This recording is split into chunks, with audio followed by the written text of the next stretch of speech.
I started a long while ago in the R&B 60s in England, and that's where I sort of learnt my chops and everything. And a lot of those things that I learnt, they've all been useful along the way. But I've really felt in Purple, it was either totally one thing, which is soloing like a mad mother, or being a rhythm guitarist with keyboard shaped. And that was fine for Purple. It was a big part of the sound.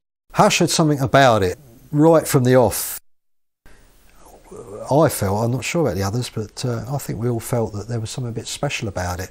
There was a version out by Joe South, there was a version out by a guy called Chris Ife, and a friend of mine who was working, a guy called Roddy Freeman, who was a singer with the Ronnie Smith band, which also had Ashley Holt in its membership and Rick Wakeman.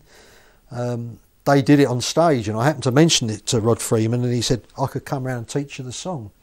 And he actually came round with his guitar and he wrote the lyrics out, and he said, this is how it goes. And we actually learnt the song off Rod Freeman without ever really hearing the record, which I think made it a little bit different. I mean, we didn't know in the American market that someone could have a hit and someone would do the same song maybe 6 months, a year later and have a hit all over again, because that didn't tend to happen in England, but it happened in America big time for us. So we were quite pleased about it. And of course, when Hush came out in this country, nobody bothered. Nobody promoted us.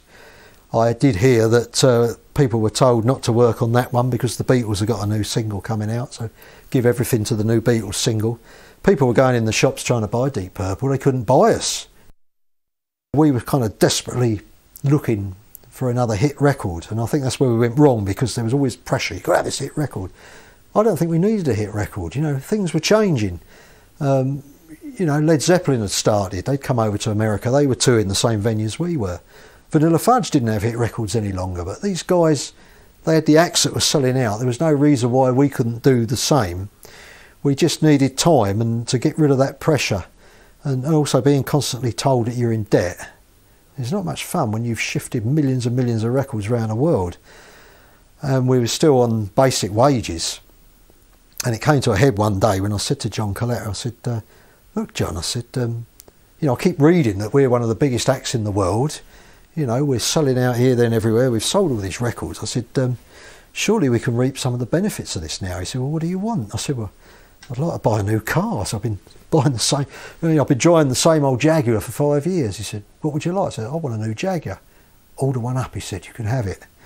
I said, I'd also like to pay off the mortgage on my parents' house. He said, phone them up, tell them it's done. I did all that. Had egg on my face, because shortly after that, other plans were made for my future, and I was moved sideways out of the band.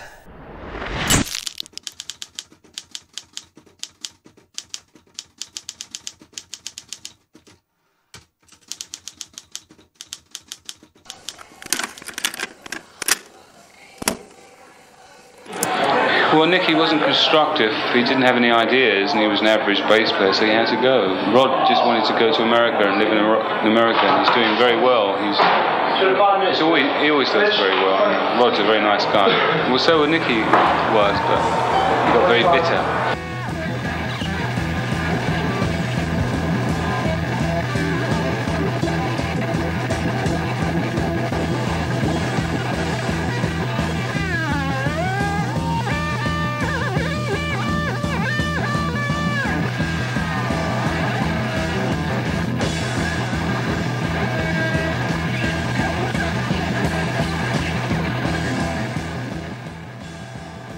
Your image comes first. You don't realise you've got an image until you read what somebody's written about you in the paper, and then subconsciously or subliminally that becomes your image, and you try and live up to it or down to it or whatever you've done. Right.